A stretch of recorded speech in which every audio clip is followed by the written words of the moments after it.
São Tomé e Príncipe, Guiné-Bissau, Cabo Verde, Angola e Moçambique. Esses 5 países têm em comum, além da língua oficial português, uma independência tardia, que só se concretiza na metade da década de 1970. O Caminhos da reportagem de hoje vai relembrar, 40 anos depois, como essas nações conseguiram se libertar do domínio português. Nossa equipe de reportagem esteve em Angola, Moçambique e em Cabo Verde e ouviu ex-combatentes, pesquisadores e a população local que nos contaram histórias do passado e nos falaram sobre os desafios para o futuro.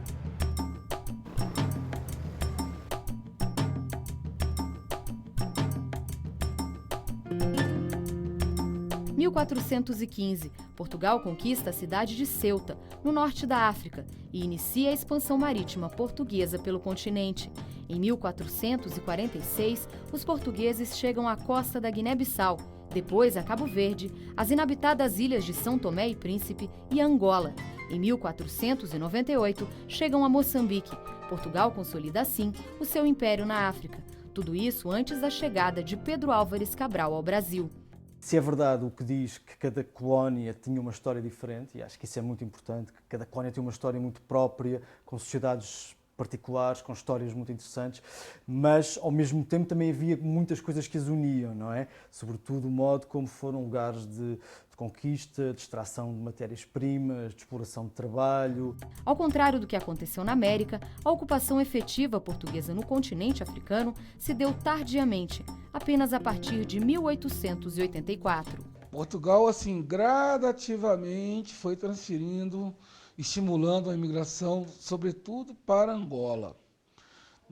As outras colônias receberam menos pessoas provenientes de Portugal. Depois da Segunda Guerra Mundial, os portugueses vão começar a investir mais nas colônias. É após a Segunda Guerra Mundial que os movimentos pela independência das colônias portuguesas na África se intensificam. Em 1946, durante a ditadura de Antônio Salazar, Portugal altera a designação de colônia e passa a chamar seus territórios de províncias ultramarinas. Passou de colónias a províncias ultramarinas para um pouco suavizar as críticas e o Império Português fundou-se muito nesta ideia de que era um colonialismo diferente. Isso é um mito, não é? É um mito porque ajudado pelo Gilberto Freire, não é? Que é o vosso compatriota, que trouxe a teoria do lusotropicalismo, não é? Que o português se misturava muito facilmente com os povos tropicais e que a ideologia do Salazar adotou essa teoria antropológica de Gilberto Freire para adaptá-la, portanto, ao seu modelo de colonização. Mas não de forma nenhuma, quer dizer, os portugueses foram tão maus colonialistas como os outros todos. Ao nível da opinião era Portugal estava a criar novos Brasis em África. Veja lá os mulatos que lá existem. Então, bom, o facto de um colono solteiro dormir com uma cidadã local não faz desse colonialismo um colonialismo integrativo, porque as diferenças sociais continuavam a ser as mesmas. 4 de fevereiro de 1961 marca oficialmente o início da Guerra Colonial. O Movimento Popular de Libertação de Angola, o MPLA, apoiado pela União Soviética, atacou a prisão de São Paulo, em Luanda. 7 policiais foram mortos.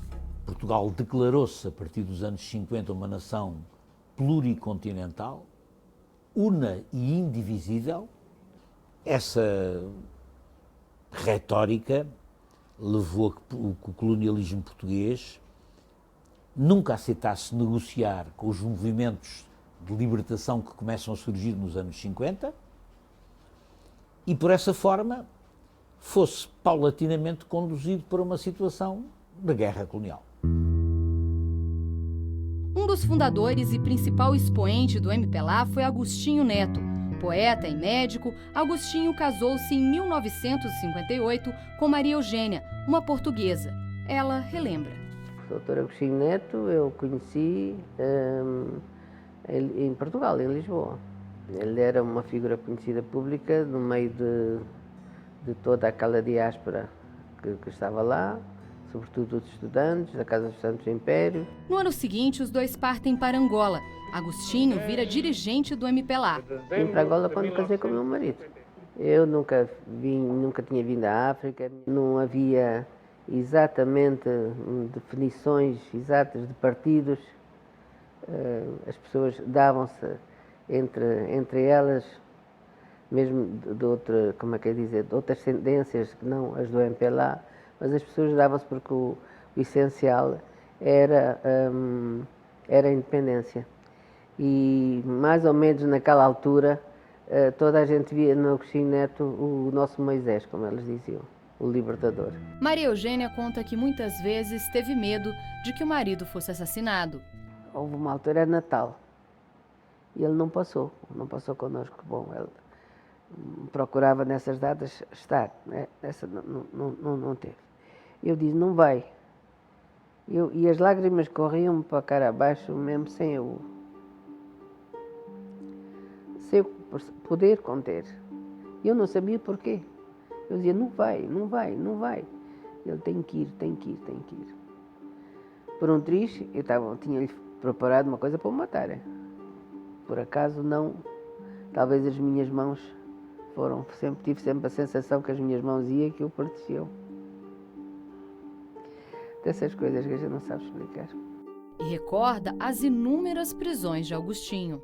O meu marido foi preso diversas vezes e eu sempre fui a pessoa, quase a única, a apoiá-lo.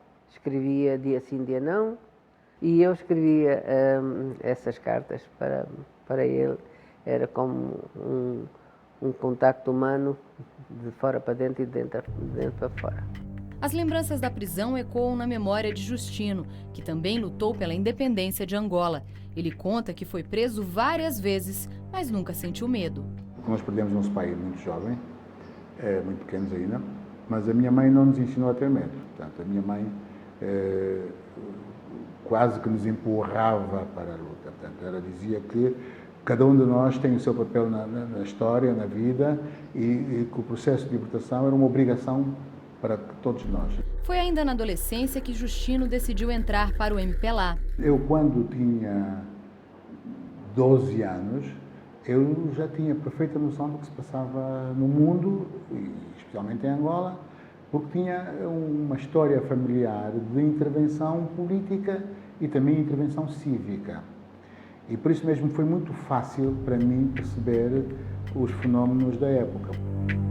Em 1961, quando começou a luta em Angola, eu perdi um tio, o irmão da minha mãe foi morto pelos portugueses, e a minha própria casa também foi invadida pela tropa portuguesa, e por isso mesmo foi fácil de perceber que o meu lugar era do lado da luta e não do lado da indiferença.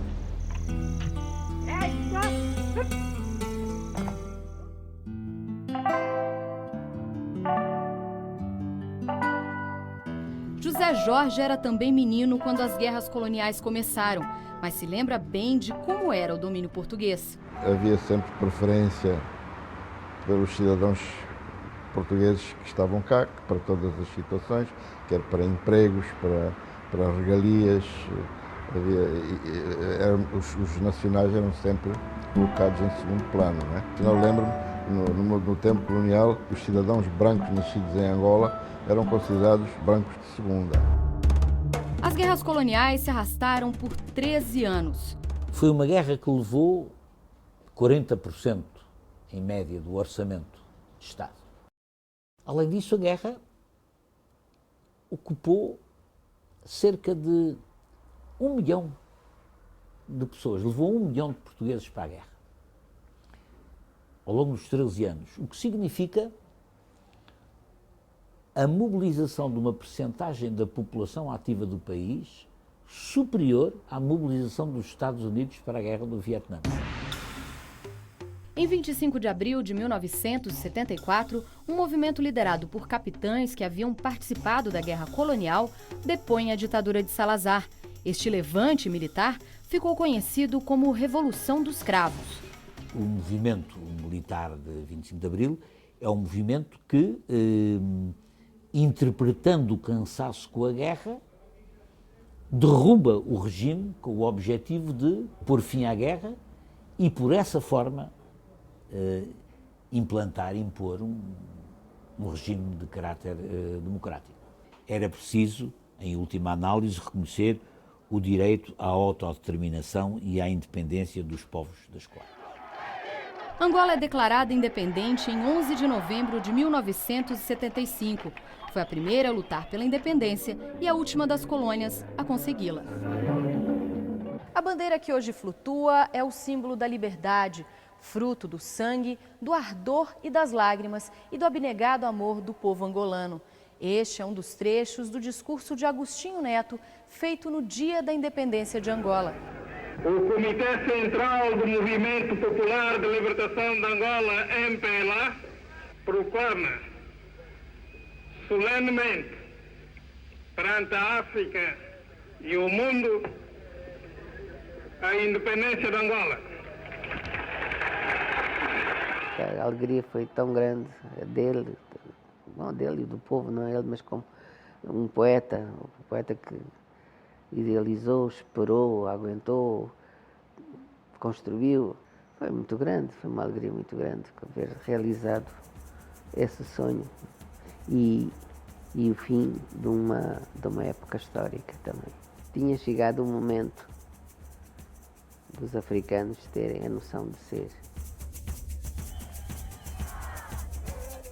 Estávamos todos nós ali num pátio grande a assistir e depois escutamos o discurso de Agostinho Neto e foi um momento muito emocionante. A Fortaleza de São Miguel foi a primeira fortificação militar portuguesa em Luanda no século XVI. Daqui de cima era possível observar toda a baía da cidade. Mas este foi o primeiro e o último local de resistência dos portugueses. Em 1975, depois da independência, eles foram expulsos e obrigados a ver sua bandeira dar lugar à da recém-liberta Angola.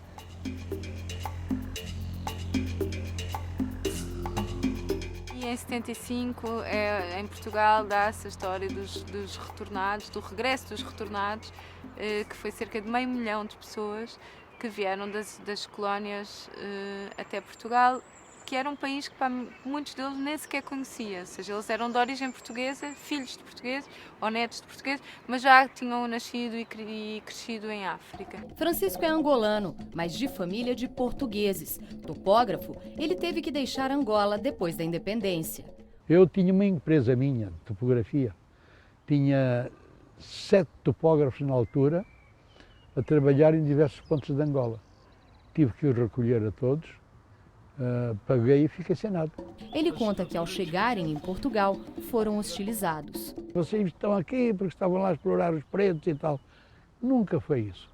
Porque quem explorava o ultramar era o Portugal, mas o Portugal montado pelo governo. Não era mais ninguém. Nós éramos explorados pelo governo português. Depois da independência, o país enfrentou uma longa guerra civil. 3 movimentos disputavam o poder. O Movimento pela Libertação de Angola, o MPLA, financiado pela então União Soviética e Cuba, a UNITA, União pela Total Independência de Angola, financiada pela África do Sul, e a Frente Nacional de Libertação de Angola, FNLA, que perde força logo nos primeiros anos da guerra. Porque as superpotências, à época existente, não queriam perder o controle de Angola, que é um país riquíssimo em petróleo, em diamantes, e, portanto, a disputa de Angola foi uma disputa muito duradoura. Em 1975, o MPLA assume o poder, tendo Agostinho Neto como seu primeiro presidente. Todos os contrários a ele são considerados dissidentes e perseguidos. É dissidência. Eu percebi isso no Tarrafal, que esse era o fim, porque percebi que havia muito problema acumulado, muita falta de entendimento. E havia pessoas que tinham como objetivo apenas a independência. Eu não tinha como objetivo apenas a independência. Eu tinha como objetivo a independência e transformações sociais que nos levassem a uma maior liberdade. Em 27 de maio de 1977, uma tentativa de golpe ao governo de Agostinho Neto acaba no maior massacre ocorrido em Angola. Esse é um fato emblemático na história recente de Angola, pós-independência, né? Havia aí um grupo de militantes do MPLA, liderados por Nito Alves, que queriam uma orientação política diferente. E houve, de fato, uma ameaça de golpe por parte deles. E a repressão se fez assim de uma forma assustadora. É uma história não contada ainda, mas os números são assustadores. Vão 60 mil mortos, 50 mil mortos na repressão. O 27 de maio foi uma chaga muito grande. Muitos jovens ficaram perdidos neste lençol de sangue.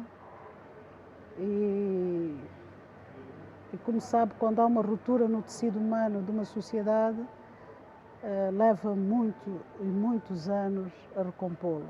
A viúva de Agostinho Neto nega que a ação tenha sido comandada por ele. O povo sabia que não tinha sido ele, porque quem ama não mata.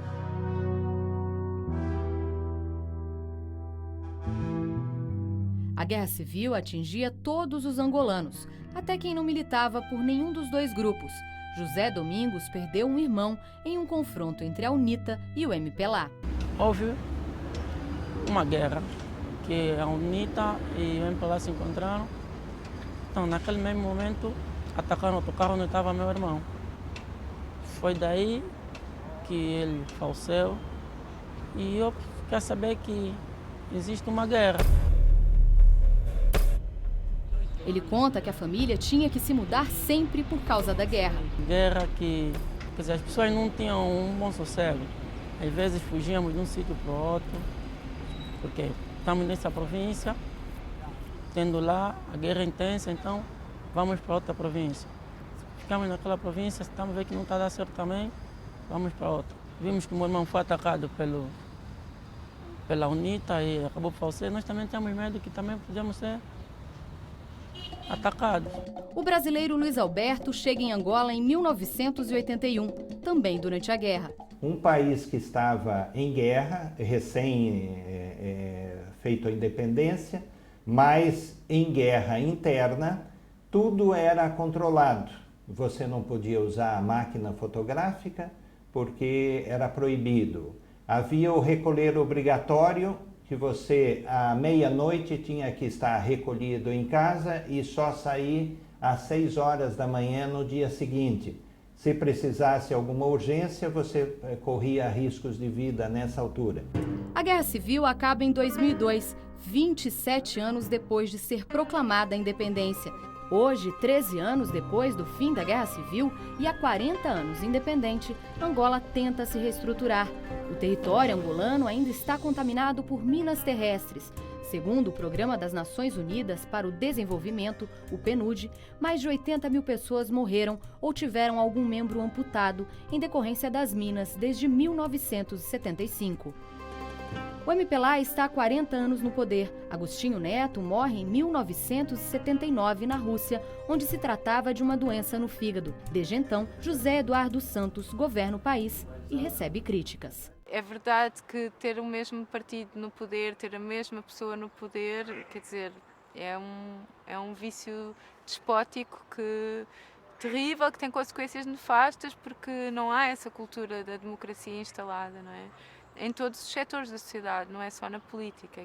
O Agostinho Neto tinha outra maneira de ver os problemas, o mundo mudou também, o socialismo acabou, mas o facto do socialismo acabar não quer dizer que os ideais das pessoas morressem. Superar isso demora tempo. E a transformação desses países de um arremedo de Estados socialistas que tentaram ser para o capitalismo que são hoje, essa transição, em muitos casos, foi uma espécie de transição selvagem.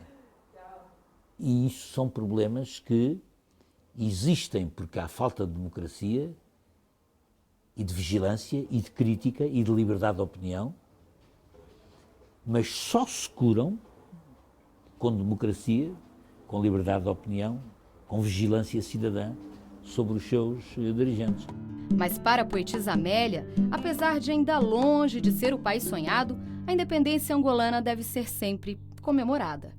Há sempre um muito obrigado a todos aqueles que lutaram pela independência e pela liberdade. Porque eu hoje já posso escrever, ter um livro publicado, ter um bilhete de identidade de cidadã de primeira. É graças a esta liberdade.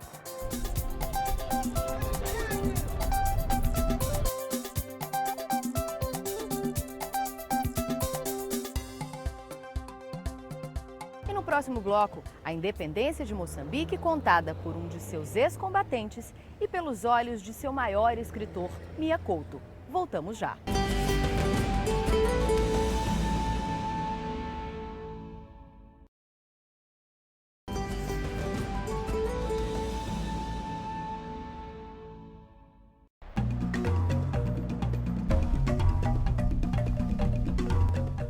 Banhado pelo Oceano Índico, Moçambique tem cerca de 26 milhões de habitantes. Quem olha a capital Maputo hoje não imagina que há pouco mais de 40 anos ela tinha outro nome, Lourenço Marques, e fazia parte do domínio português. Pela proximidade com a África do Sul e o Zimbábue, países de colonização inglesa, Moçambique assimila de forma diferente a cultura portuguesa. É claro que as cidades mais desenvolvidas mantiveram alguma tradição deixada pelos portugueses, mas a nossa ocidentalização não é totalmente portuguesa, é uma ocidentalização também que passa pela influência dos vizinhos colónias britânicas. Até a altura da independência, enquanto que Angola havia mais de 1 milhão de colonos portugueses, em Moçambique havia menos de 250 mil. Mesmo assim, as desigualdades sociais eram sentidas, como relembra o professor aposentado Oscar Monteiro.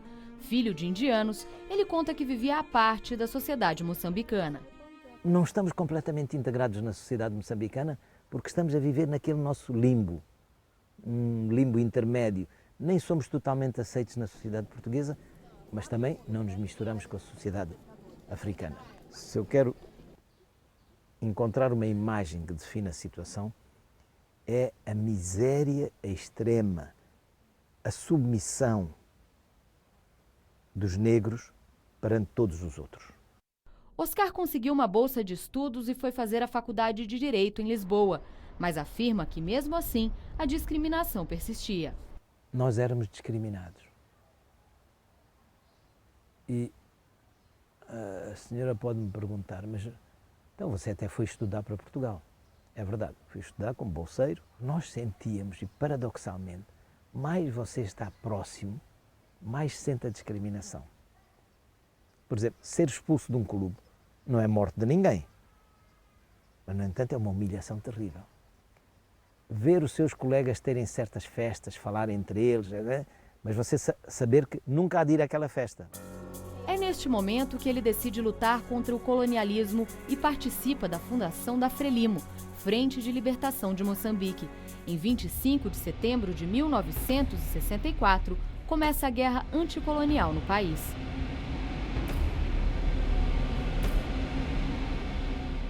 Alguns dos movimentos que tinham participado na fundação da Frelimo tinham já uma certa base no campo. E a guerrilha, obviamente, tem mais facilidade de se desenvolver inserida no campo, porque tu não estás ali escondido à espera que a polícia te venha apanhar, como acontece na cidade. O Che Guevara passou por aqui, que achava que a luta devia ser rápida, urbana, com atentados como foi na América Latina, dos anos 60 e 70. Mas a teoria que a Frelimo adotou a seguir ao segundo congresso, o primeiro congresso foi em 62, o segundo congresso foi em 67, adotou-se a teoria chinesa de luta prolongada, de desgaste do inimigo e de amadurecimento da consciência política das populações. Havia, para o mundo em geral, uma cortina de silêncio. Ninguém sabia o que se passava aqui. Eu recordo, quando fui representante da Frelimo, em certos países, eu tinha que ir com um mapa para explicar onde é que estava Moçambique, porque era completamente desconhecido.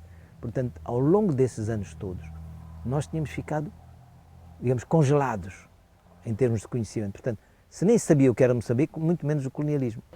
E o moçambicano Mia Couto também lutou pela independência do país. Ele relembra que a divisão entre brancos e negros não passou despercebida a seus olhos, quando ainda era um menino, em Beira, município onde nasceu. Era uma cidade colonial. Portanto, ali naquela rua que passava em frente à minha casa, aquilo não era uma rua, aquilo era uma fronteira. Não é? Ali ficavam os negros, a África, deste lado ficavam os brancos, a Europa. Não é? Portanto, sempre fomos... aprendemos sem nunca nos ter sido dito que era preciso vencer aquela fronteira e que só seríamos felizes se pudéssemos estar de um lado e do outro. Mia se muda para Maputo e adere aos movimentos de libertação nacional. Eu vivia nesse núcleo e eu saltei para o mundo. Pela primeira vez percebi que havia essa coisa maior, né? Passei um pouco mal, primeiro porque eu sabia que eu não vinha estudar, era quase uma mentira. Eu vinha lutar pela independência, eu vinha fazer de conta que eu estava estudando, mas eu queria juntar-me ao movimento estudantil, depois, através disso, ao movimento da independência. No início dos anos 70, depois de um ano e meio vivendo na capital moçambicana, Mia entra para a Frelimo. O movimento da independência era um movimento clandestino e altamente reprimido. E eu vinha de uma história que o meu pai foi preso também e o meu pai depois ficou desempregado e passamos um período muito difícil na nossa vida. Eu tive um tempo de militância na clandestinidade mesmo. E aí pediram-me para eu continuar a fazer de conta que estudava, coisa que eu já fazia muito bem, né? Mas que depois deveria infiltrar, o termo era esse, infiltrar um órgão de informação, um jornal. E aconteceu então que eu tornei-me jornalista por esta razão. Não é? O governo provisório português, instaurado depois da Revolução dos Cravos, propõe um cessar-fogo e um plebiscito geral para que o povo, inclusive os portugueses que viviam em Moçambique, decida pela independência ou não do país.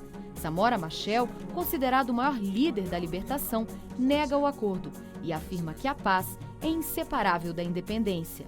As negociações seguem até que, em 7 de setembro de 1974, em Lusaka, na Zâmbia, o governo português e representantes da Frelimo assinam um acordo. O documento dizia que o Estado português, tendo reconhecido o direito do povo de Moçambique à independência, faz a transferência dos poderes que detém sobre o território.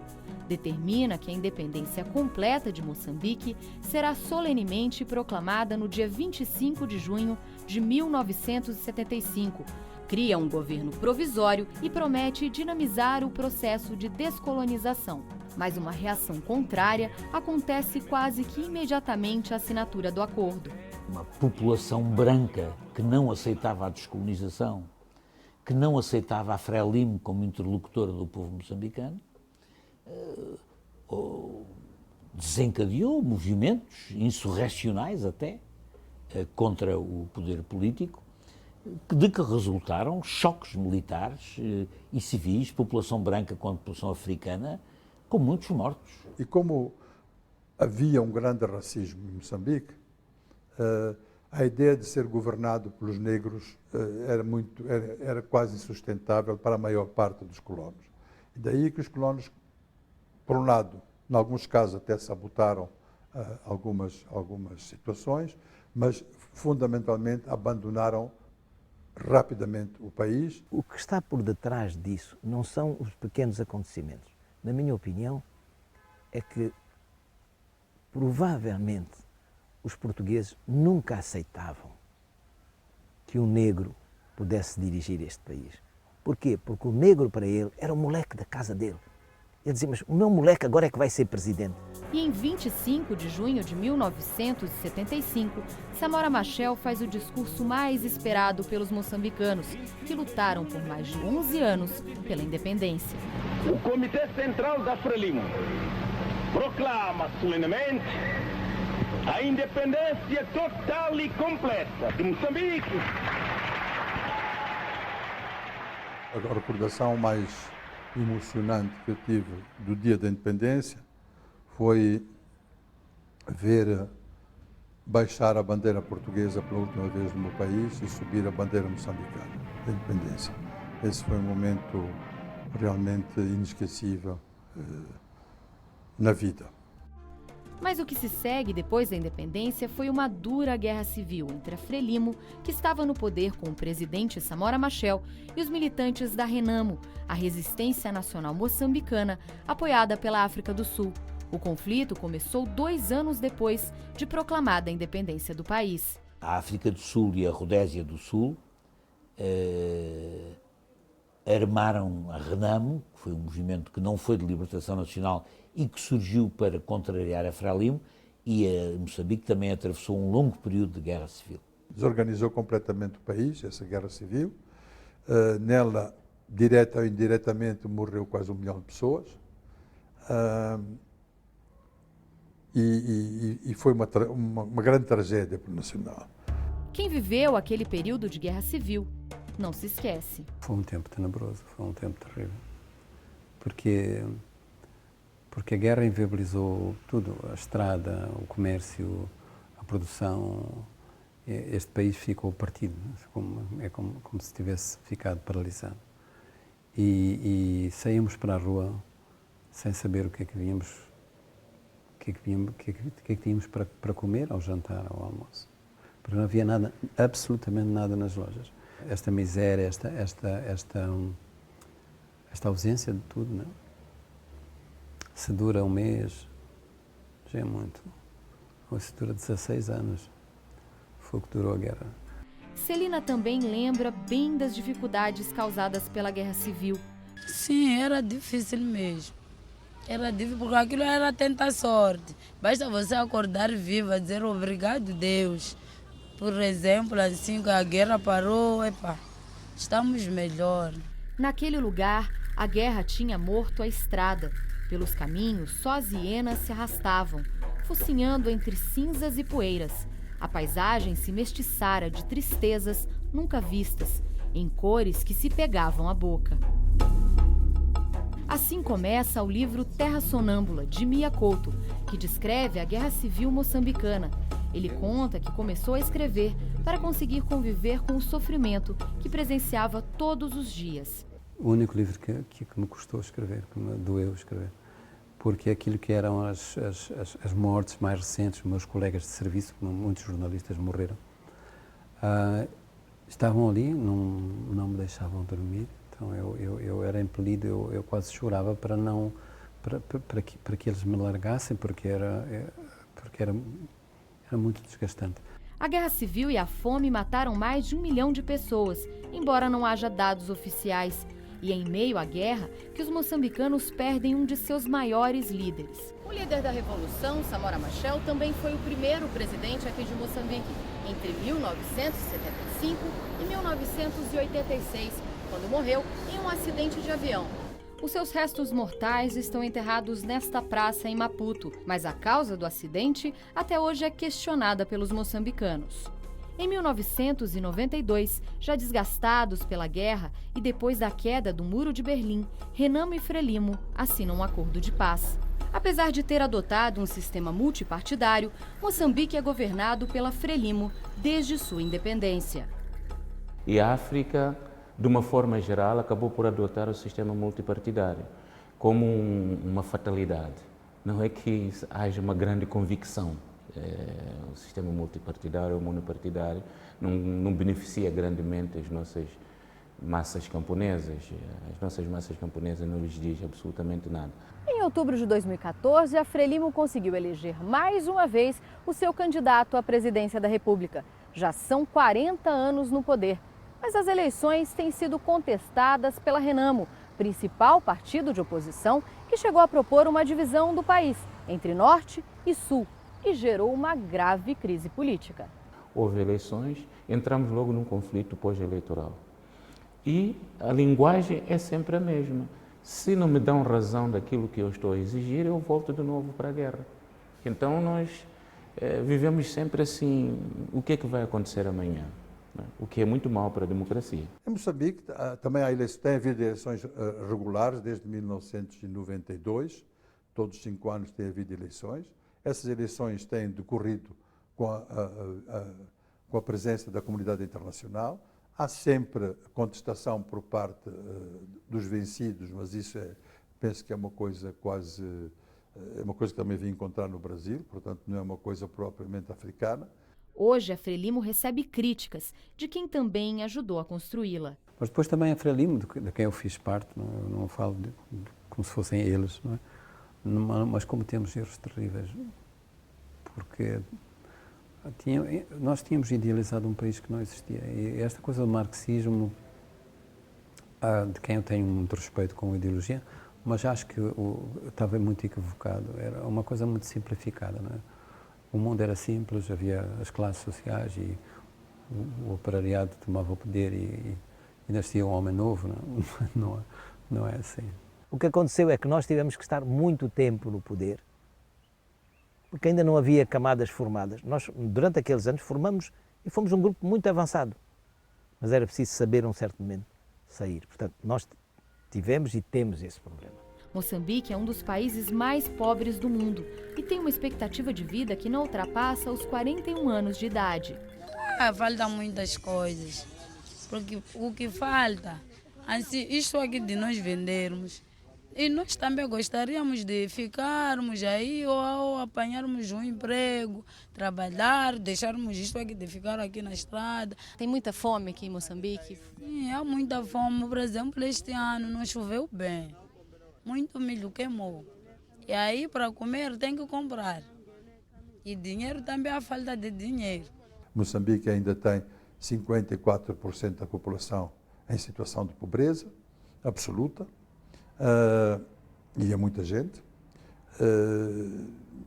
A educação ainda está muito incipiente, quer dizer, a qualidade da educação é muito fraca. Isso é um modelo tipicamente colonial que se mantém ainda vivo. Mas com uma taxa de crescimento de quase 8% na última década, os moçambicanos hoje vivem um pouco melhor.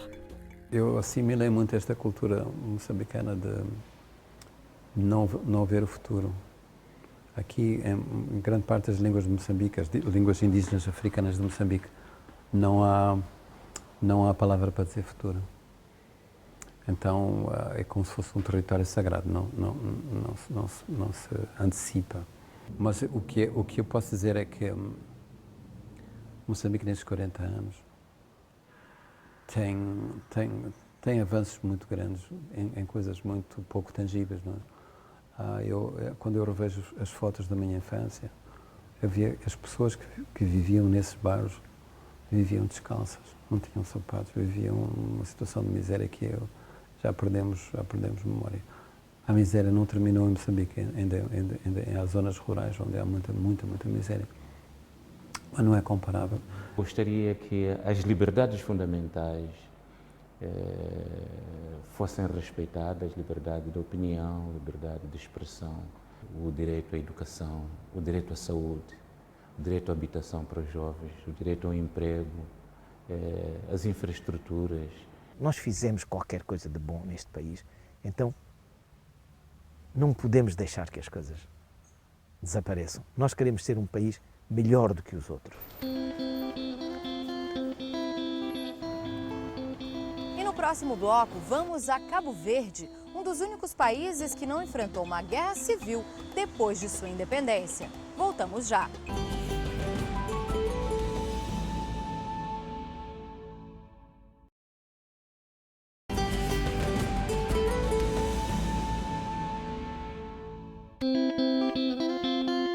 São Tomé e Príncipe e Cabo Verde.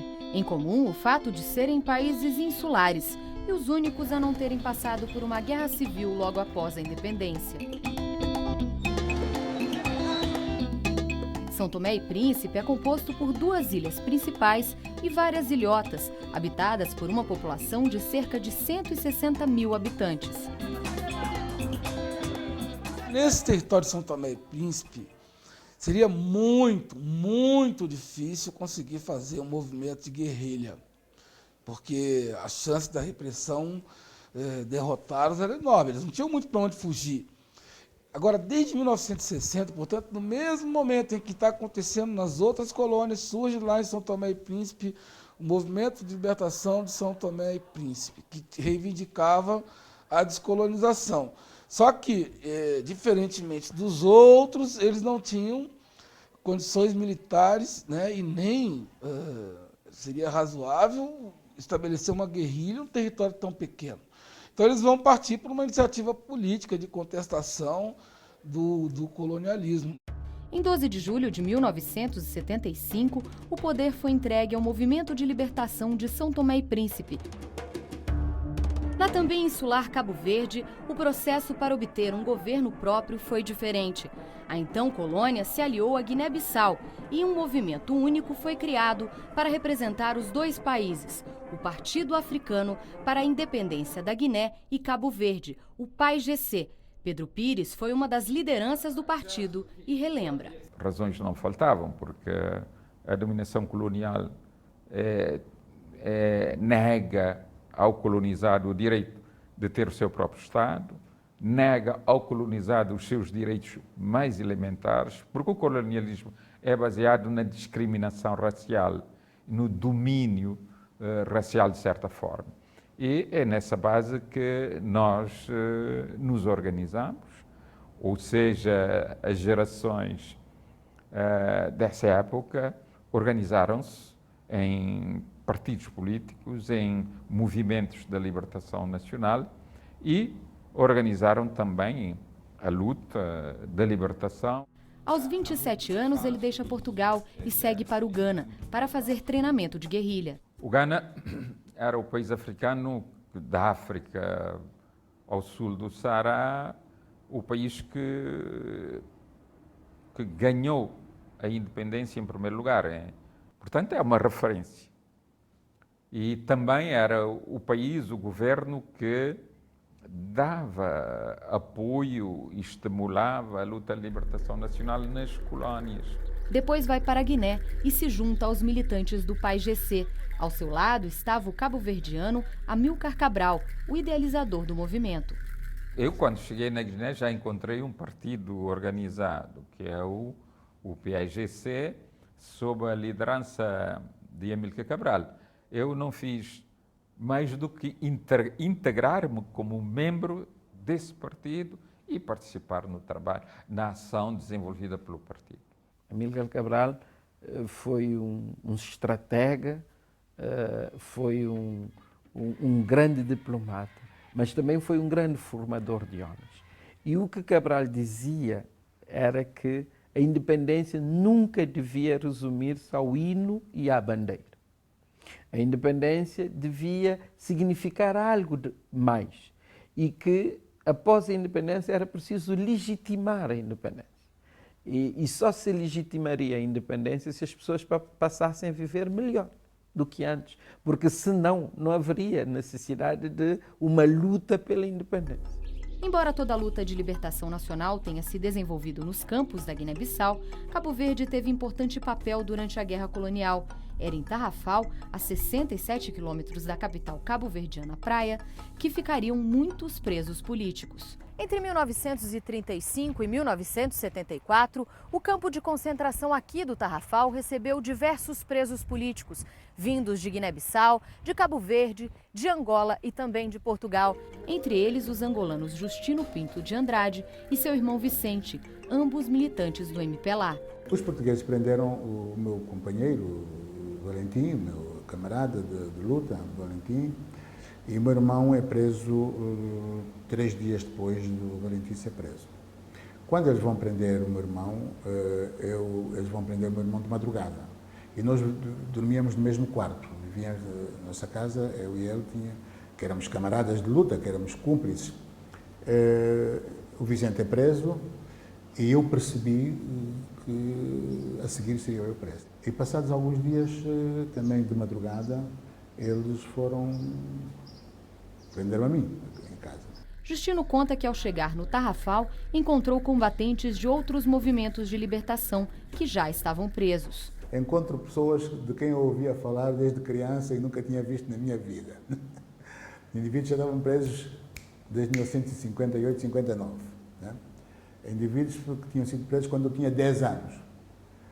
Já estavam lá há muitos anos. Né? É uma sensação de algum carinho da nossa parte, de estarmos ali com os mais velhos, estarmos do lado deles, termos continuado a luta que eles tinham iniciado. A independência de Cabo Verde é proclamada em 5 de julho de 1975, com um acordo entre PAIGC e o governo de transição português. É solenemente declarada a independência do Estado de Cabo Verde. A nossa grande alegria ao assinarmos o acordo. Para além da alegria, mas também era um momento histórico, uma grande honra em estar, em viver intensamente esse momento e em participar na resolução dessa questão. Isso aí são momentos inesquecíveis.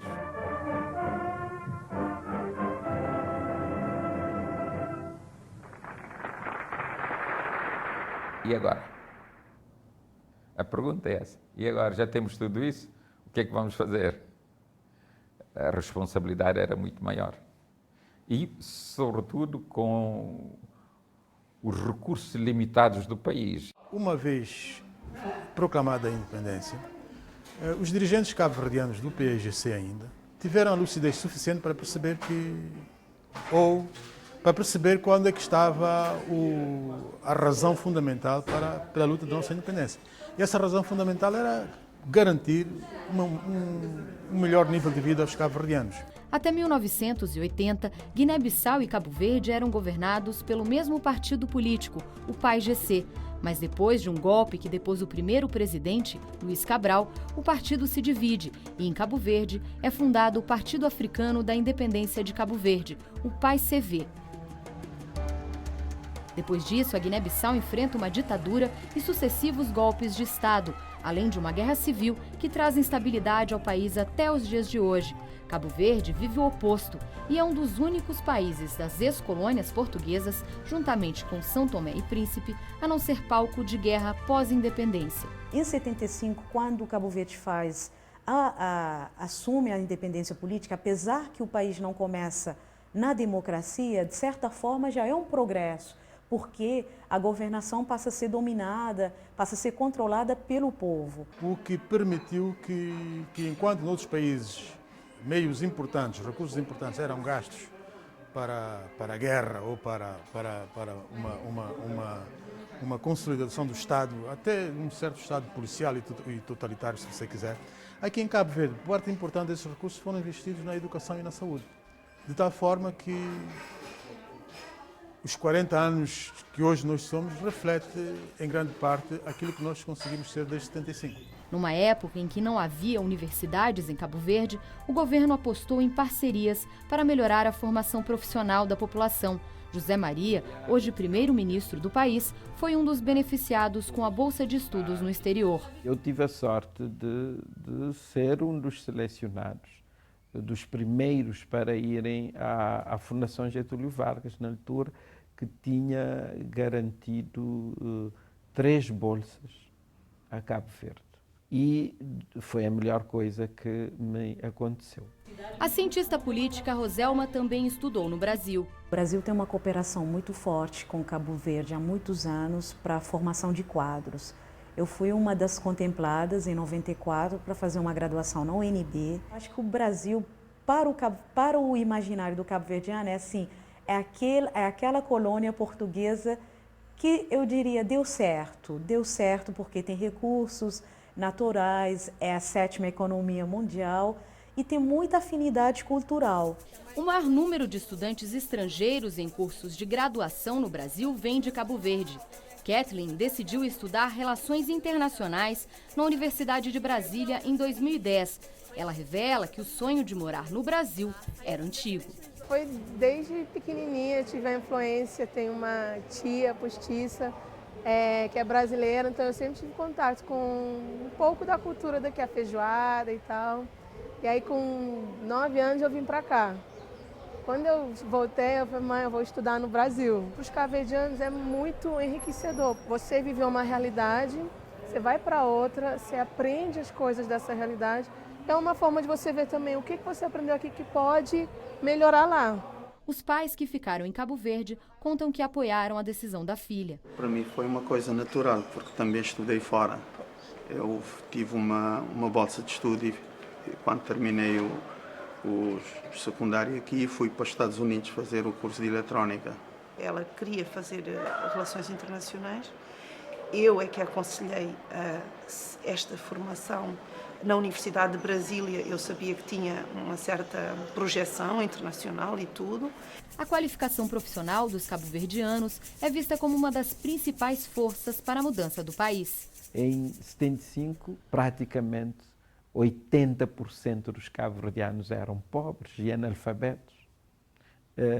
E eliminamos o analfabetismo. Hoje, todas as crianças em idade escolar estão nos estabelecimentos de ensino. Temos escolas em todas as ribeiras, em todas as ilhas de Cabo Verde. Do ponto de vista económico e social, o país cresceu, há novas gerações, há pessoas com mais formação, mais instruídas, portanto, tudo é diferente do dia da independência, completamente diferente. Apesar desse avanço, ainda há muito para se conquistar. Nem todos os problemas foram resolvidos. Por exemplo, uma questão das desigualdades sociais. Sim, esse problema está ainda por resolver. Temos ainda alguma desigualdade na distribuição do poder. Temos taxas elevadas de desemprego. E temos esses desafios. Fizemos um grande percurso, mas ainda temos um longo caminho pela frente.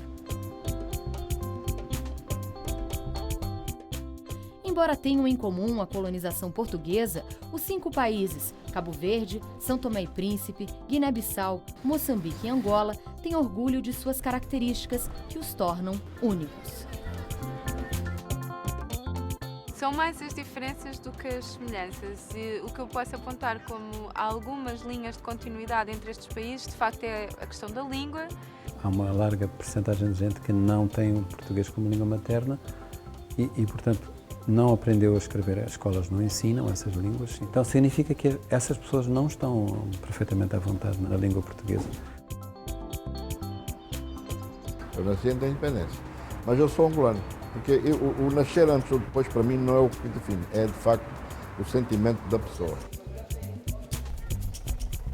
Seguramente, o tempo vai permitir a constituição de forças sociais e políticas capazes de os fazer reencontrar os caminhos da independência. A democracia ainda é a única forma que os povos têm de poder partilhar, interagir e viver com mais dignidade. Lutar pela nossa dignidade, lutar pela nossa liberdade, lutar para que sejamos cidadãos plenos no nosso país, isso não tem preço. Meu sonho é que os meus netos possam viver em liberdade.